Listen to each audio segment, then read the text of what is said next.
notion of her being such a such a violent rejection of royal history. You know, you cannot rise to the top of our society in this country if you are like her. You just can't. And whether that is racism or not is very much up to you. For me, it is. You know, it's because you justify the existence of the royal family by buying into some sort of notion of human hierarchy. And one of the most insidious examples of any notion of human hierarchy is race-based. So if you're buying into the notion of human hierarchy, and then someone comes along who, according to your other human hierarchy, should be inferior to you, how can she end up being a princess? There it is. And unfortunately, having worked with and on some of these newspapers, with some of the people who've risen subsequently to positions of power, they do think like that. They would, whether consciously or not, they would have a huge problem with the idea of a woman of colour being above them in the food chain. I will bend the knee to Charles and Camilla. I will bend the knee to William and Kate. I'm not bending any knee, metaphorical or otherwise, to some mixed-race woman from America. God forbid. The royal family is mad because Meghan has it all. Yes, I said it.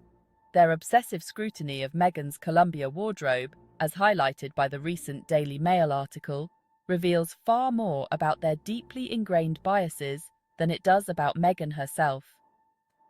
The piece in question meticulously tallies the cost of Meghan's clothing and jewellery during her tour of Columbia, suggesting that her choice to wear expensive items is somehow controversial or inappropriate. The article attempts to cast Meghan in a negative light, as if her style choices are excessive or undeserved. However, this line of attack exposes the media's underlying discomfort with Meghan, particularly as a successful and influential black woman who dares to exist on her own terms.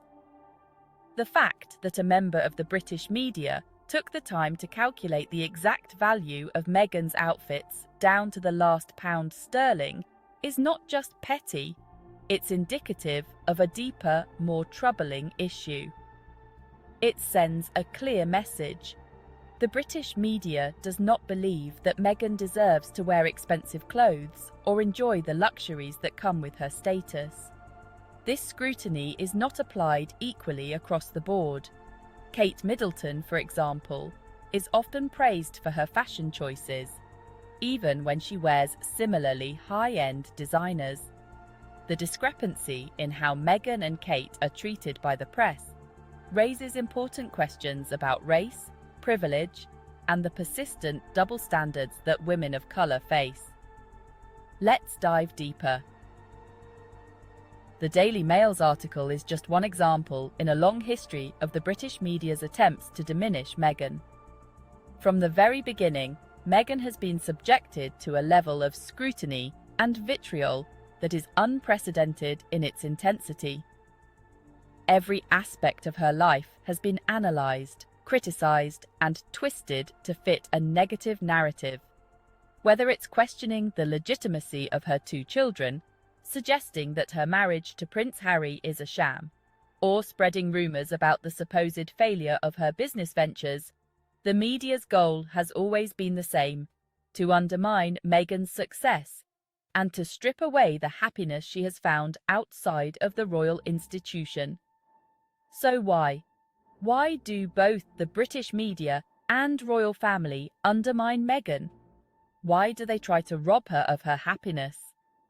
As James O'Brien puts it, the answer lies in the intersection of race, class, and the lingering effects of colonialism.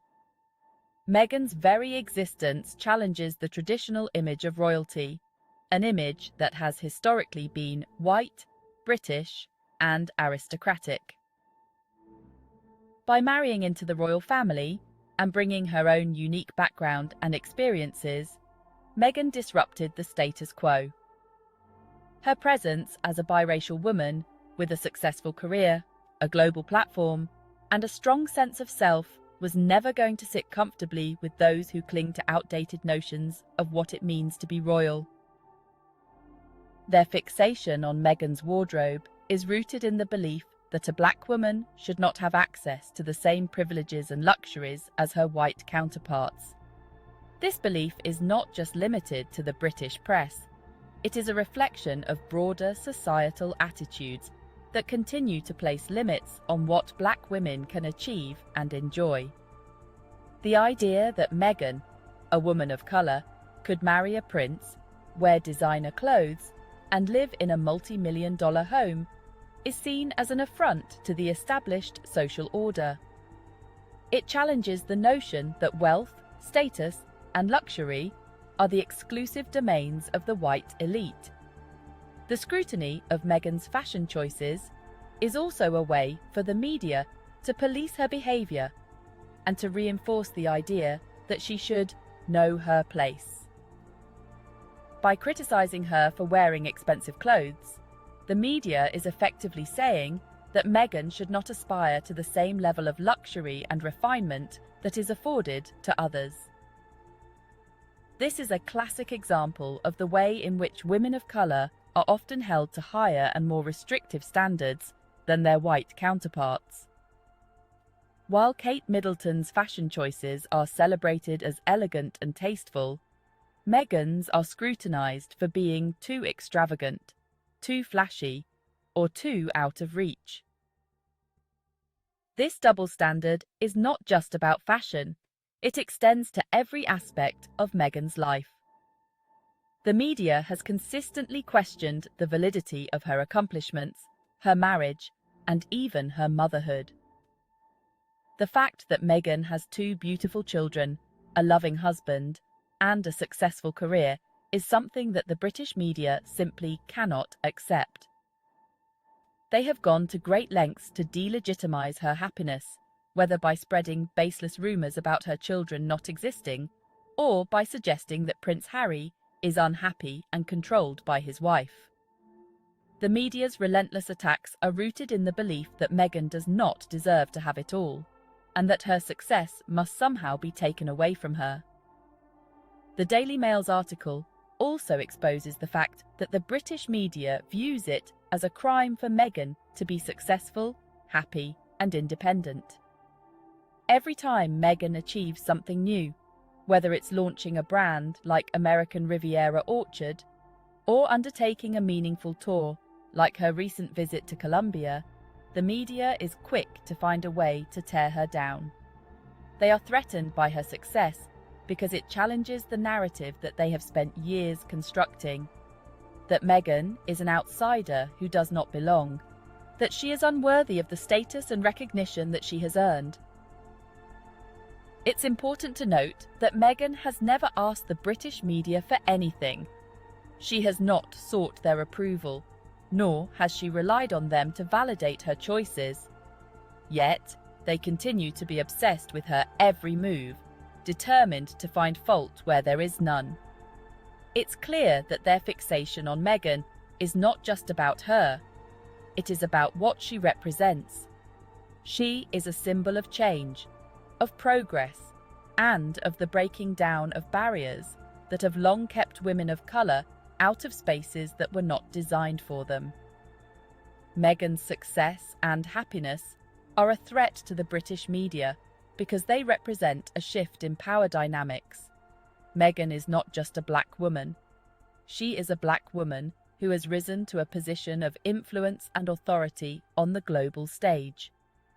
She has a voice, and she is using it to advocate for issues that matter, from women's empowerment to racial justice.